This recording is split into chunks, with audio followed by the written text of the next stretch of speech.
As most fans and teams prepare for the upcoming playoffs, this is the best time to be associated with the NBA. The postseason's super fun, and all fans want their team to be playing in the playoffs, but not everyone can be in the playoffs. And this time, after a shocking season, the Lakers missed out. Riddled with injuries and average performances, the Lakers have sacked Frank Vogel. Frank Vogel's awkward press conference. The franchise has wasted no time in cleaning up the mess of the 2021-22 campaign as they look to change things. Vogel's sacking has divided opinion amongst fans and analysts alike, as some feel it was a harsh decision, while others insist that a change in leadership was needed. Whether you agree with the decision or not, the manner in which the Lakers and the on-site reporters handled the situation was disgusting. The Lakers should have told Vogel they were planning on sacking him. Yeah, the writing was on the wall and maybe Vogel was resigned to the news, but either way, it's important to officially break the news to the person who it concerns the most.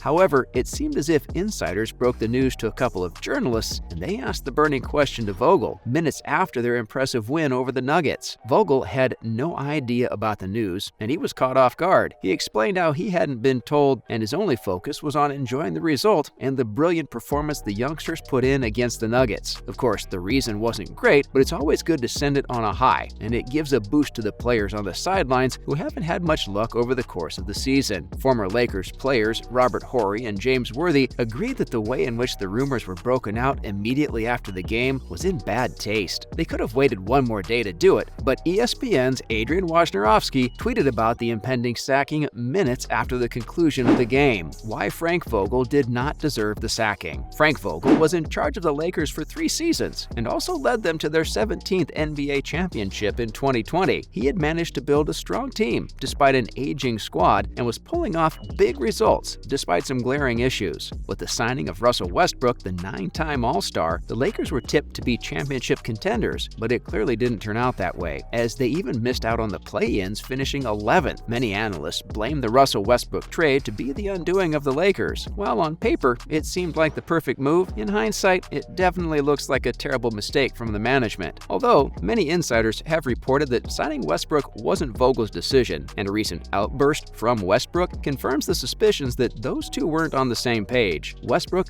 blasted Vogel and said that he didn't know what Vogel's issue was with him. Interesting. This brings us to our understanding that Vogel maybe shouldn't be judged by one poor year only, especially after he was instrumental in the Lakers' championship win. LeBron was also full of praise for his ex-coach and praised him for always preparing the team in the right way. Funnily enough, most insiders blame LeBron for pulling the strings and getting Westbrook in. Time for a new voice. The Lakers management thinks otherwise, and as highlighted by Rob Pelinka, general manager of the Lakers, they need a new voice. That's probably a lighter way of saying they wanted to move on from Vogel's coaching. Pelinka explained that there was no point in playing the blame game and finger-pointing and examining all things that went wrong. Although, given the trouble they are in, it wouldn't be a bad idea to start that way. At least, Pelinka acknowledged that the season was disappointing on every level, so they're done with the first step and have already sacked Vogel, so that's a big decision. What happens with the trades remains the biggest question, and the offseason should bring about a clearer idea of what the Lakers want to do with their squad. Some other big decisions are also required. The trio of LeBron, AD, and Westbrook only started 21 out of the 82 games in the entire year. That does not make for a pleasant reading.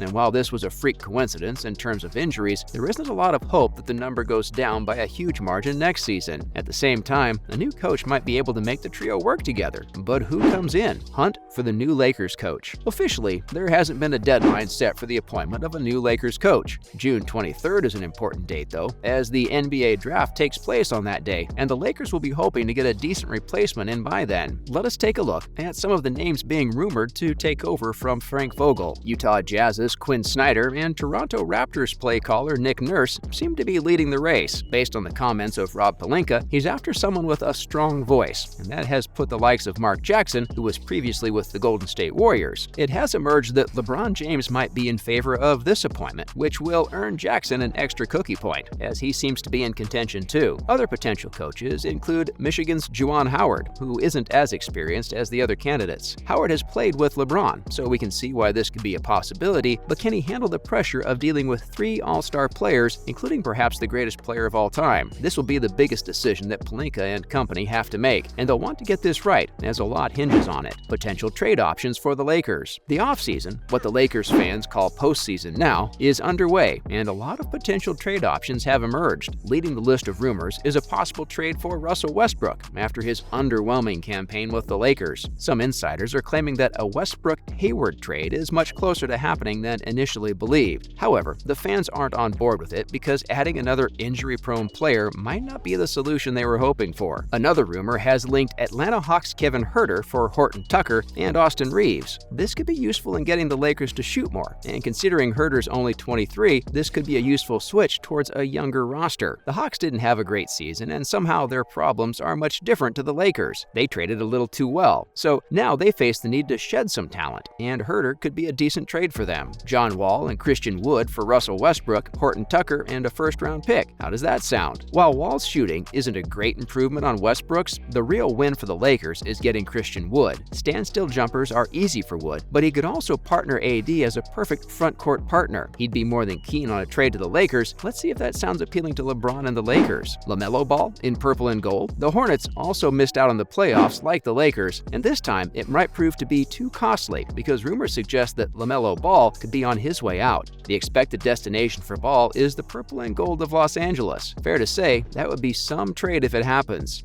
ESPN's Jay Williams says that the only place where he sees Ball playing next is the Lakers. He believes that LaMelo's brother Lonzo, playing for the Lakers previously, could contribute to the trade, although it might come a touch too soon for Ball. After all, LaMelo's only 20, and while there's no doubting that he's got a bright future ahead, this isn't the time for changing teams, although the Lakers fans and management might think differently. Steph Curry eyeing a return. Steph Curry has been out of the action for the Warriors since mid-March, and while they still managed to finish third, there's optimism that Steph could be back for Game 1 against the Nuggets. That would be a much-needed boost for Golden State, as his return would make the Warriors firm favorites against the Denver Nuggets. There are still a few hurdles left for Curry to clear before he can think about making a comeback, but the Warriors camp remains optimistic. Curry has declared that he will start whenever he returns, and he doesn't plan on the bench. The management, and Steve Kerr in particular, trust their star as he has built a wealth of experience over the years. If Steph Curry was to return for the playoffs from Game 1, Nikola Jokic and his Nuggets side will need to be at their very best if they are to progress. That's a wrap for this video. Do you agree with the Lakers' decision to sack Vogel? Let us know in the comments below. Make sure to give this video a thumbs up and subscribe to our channel for more videos like this. See you in the next one.